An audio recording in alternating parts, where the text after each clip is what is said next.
After watching the Obamas last night, that was some epic fire, wasn't it? Some epic fire. We're now so fired up, we can't wait to leave here and do something.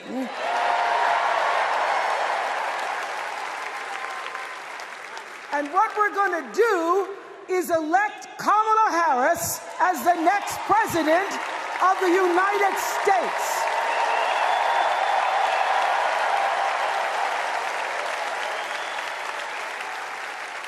I am so honored to have been asked to speak on tonight's theme about what matters most to me, to you, and all of us Americans: freedom.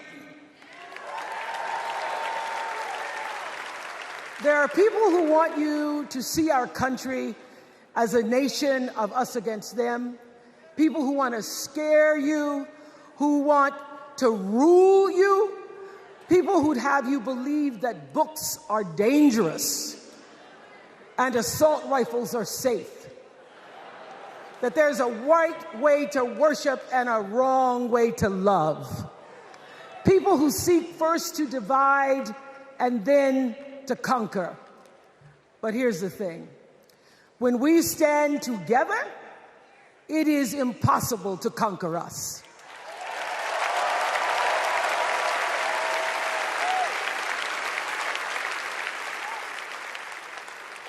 In the words of an extraordinary American, the late Congressman John Lewis,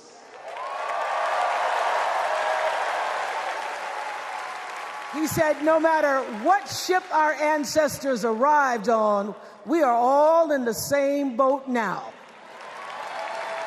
Congressman Lewis knew very well how far this country has come because he was one of the brilliant Americans who helped to get us where we are.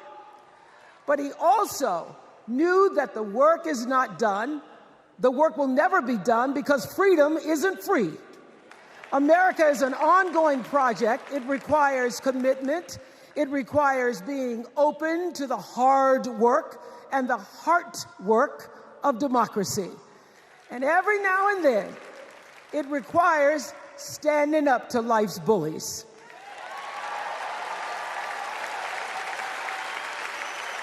I know this. I've lived in Mississippi, in Tennessee, in Wisconsin, Maryland, Indiana, Florida, Hawaii, Colorado, California, and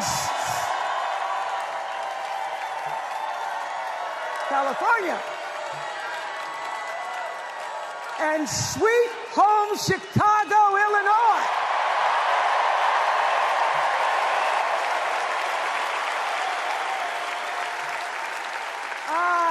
Have actually traveled this country from the redwood forests, love those redwoods, to the Gulf Stream waters. I've seen racism and sexism and income inequality and division. I've not only seen it, at times I've been on the receiving end of it. But more often than not, what I've witnessed and experienced are human beings, both conservative and liberal, who may not agree with each other, but who'd still help you in a heartbeat if you were in trouble. These are the people who make me proud to say that I am an American.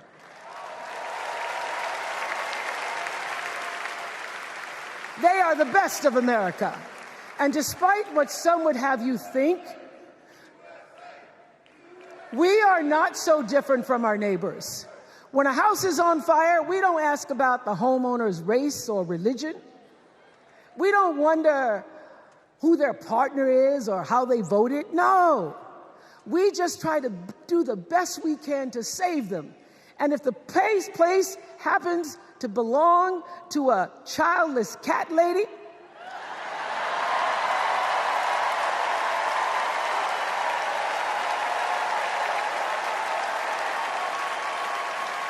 well, we try to get that cat out too.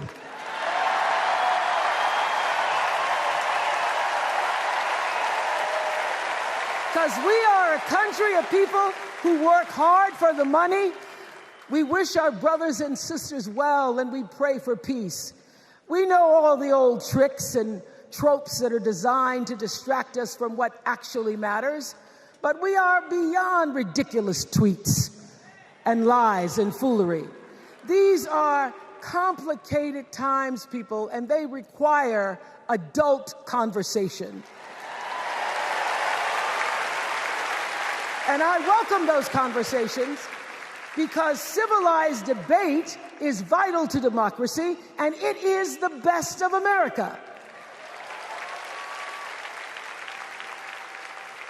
Now, over the last couple of nights, we have all seen brave people walk onto this stage and share their most private pain. Amanda and Josh, Caitlin, Hadley, they told us their stories of rape and incest and near-death experiences from having the state deny them the abortion that their doctor explained was medically necessary. And they've told us these things for one reason, and that is to keep what happened to them from happening to anybody else. Because if you do not have autonomy over this, if you cannot control when and how you choose to bring your children into this world and how they are raised and supported, there is no American dream.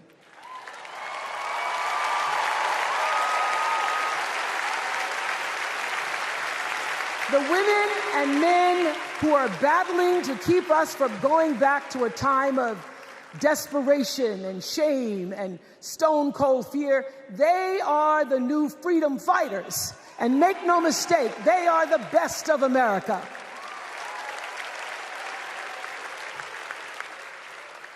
I want to talk now about somebody who's not with us tonight.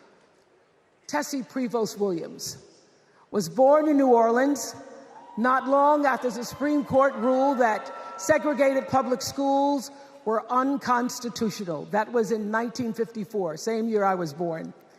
But I didn't have to head to first grade at the all-white McDonough 19 school with a U.S. Marshal by my side like Tessie did.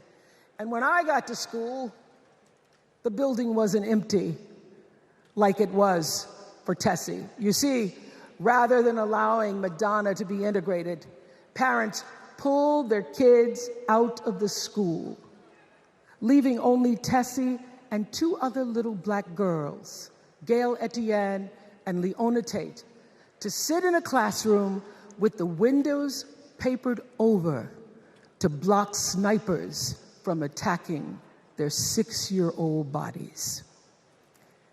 Tessie passed away 6 weeks ago.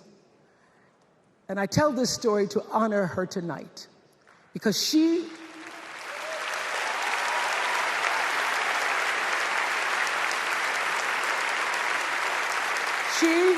like Ruby Bridges and her friends, Leona and Gail, the New Orleans Four they were called. They broke barriers and they paid dearly for it. But it was the grace and guts and courage of women like Tessie Prevost Williams that paved the way for another young girl who 9 years later became part of the second class to integrate the public schools in Berkeley, California. And it seems to me that at school and at home, somebody did a beautiful job of showing this young girl how to challenge the people at the top and empower the people at the bottom. They showed her how to look at the world and see not just what is, but what can be. They instilled in her a passion for justice and freedom and the glorious fighting spirit necessary to pursue that passion. And soon, and very soon,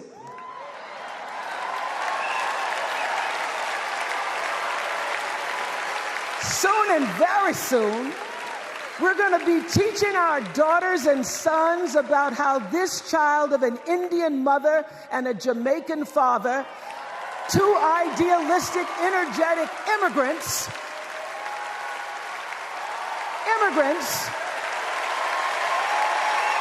how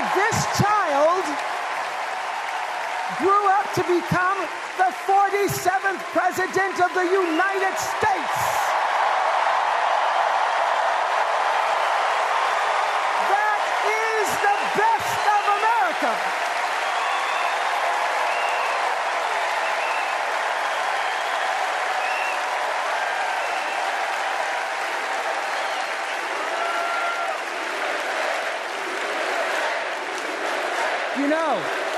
You know, let me tell you this. This election isn't about us and them. It's about you and me and what we want our futures to look like. There are choices to be made when we cast our ballot. Now, there's a certain candidate that says if we just go to the polls this one time, that we'll never have to do it again. Well, you know what? You're looking at a registered independent who's proud to vote again and again and again because I'm an American and that's what Americans do. Voting is the best of America. And I have always, since I was eligible to vote, I've always voted my values. And that is what is needed in this election now more than ever. So I'm calling on all you independents and all you undecideds. You know this is true. You know I'm telling you the truth, that values and character matter most of all. In leadership and in life. And more than anything, you know this is true, that decency and respect are on the ballot in 2024.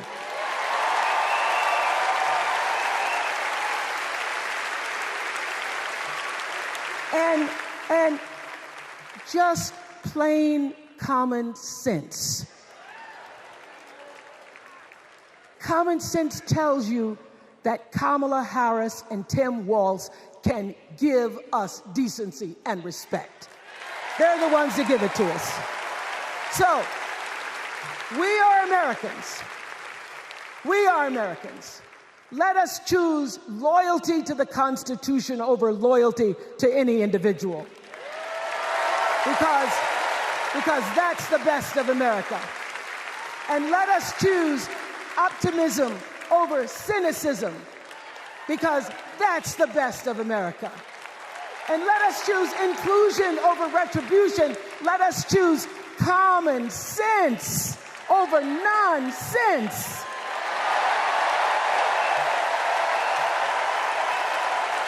Because that's the best of America. And let us choose the sweet promise of tomorrow over the bitter return to yesterday. We won't go back. We won't be set back, pushed back, bullied back, kicked back. We're not going back.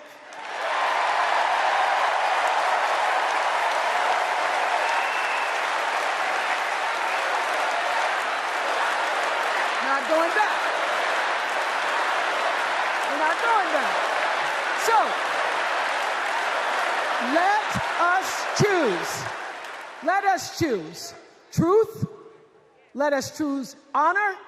And let us choose joy.